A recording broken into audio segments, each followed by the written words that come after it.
Disclaimer. Please forgive me now for there may be mispronunciations in this video.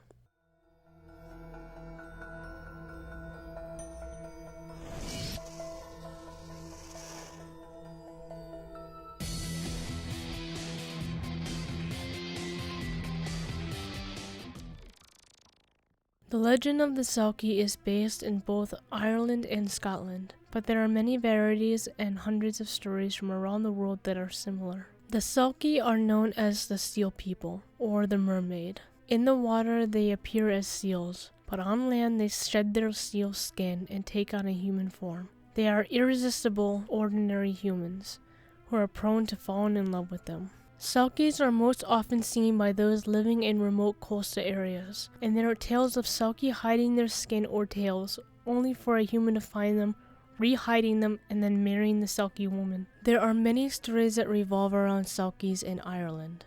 One particular one is that of the name, I'm not going to say it because I will butcher it. It's about a clan chieftain who was tasked with finding himself a bride upon rising to clan leadership. He was having difficulties choosing a wife, and had troubles making up his mind. Out on a walk on the beach, he stumbled upon a beautiful maiden combing her hair. A typical mermaid thing to do. She unclothed, and she had a magical cape or coat next to her. He knew what he stumbled upon. He quickly snatched her Selkie cloak to hide it away, and professed his love to her. Without her fishtail, the Selkie called Eve had no choice but to return his love and marry him. Together they ruled the lands and raised 7 children, but Eve longed for the sea. Though the Selkie cloak was well hidden, one of the children spotted their father checking on it and told his mother of the bag of gold. When he was away from home, Eve checked the spot where the child told her about, and there she found her fishtail. With the return of her tail, Eve returned to the sea with her children. However, not all of them could go.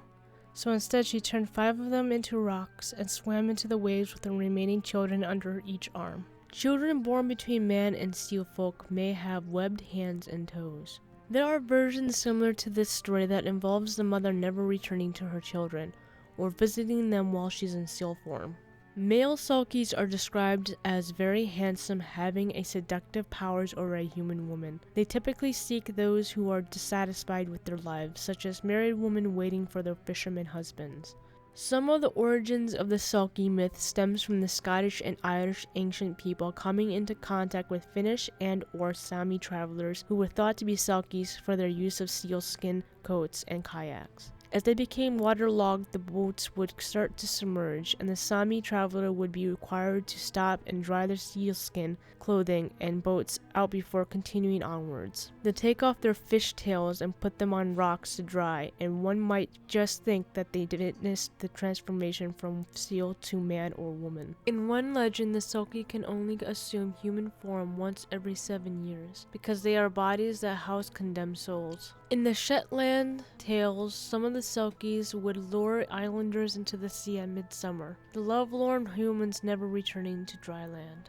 Now in this next part, I will most likely butcher a lot of these Irish or Scottish words, so please take my apologies while you can. There is a famous Selkie legend from Faroe Islands called the Legend of Kupakana. The story is about a young farmer from the village of Mikladurlur, who, after learning about the local legend of the seals coming to shore and shedding their skin once a year on the 13th night, goes to sea for himself. He watches as many seals swim to shore, shed their skin to reveal their human forms. The farmer takes the skin of a young Selkie woman who is forced to follow the young man back to his farm and become his wife. The two stay together for many years, producing several children. The man locks the Selkie's human skin in a chest, keeping the key to the lock on his person at all times. One day the man forgets his key at home and comes back to his farm to find that the Selkie wife has taken her skin and returned to the sea. The farmer went out on a hunt where he kills the Selkie woman's Selkie husband and her 2 Selkie sons. Enraged, the Selkie woman promises vengeance for her lost family. She exclaims, "Some shall be drowned,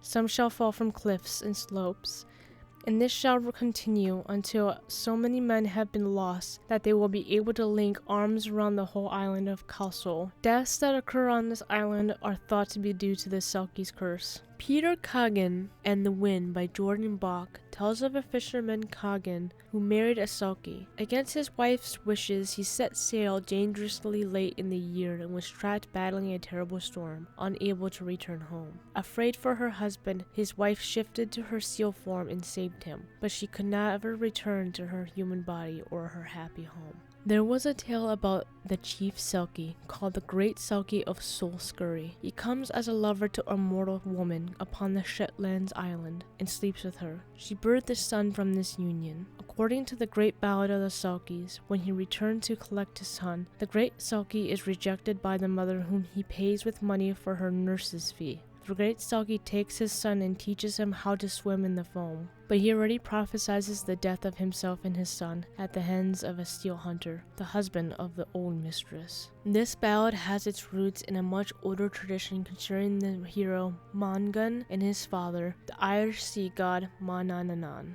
What do you think of the Selkie? Did you like this video? Want to support this channel and get early access? Feel free to check out my Patreon page where I create content on cryptids, hauntings, alien abductions, serial killers, and much more. Can't support me there? Like, comment, and subscribe here.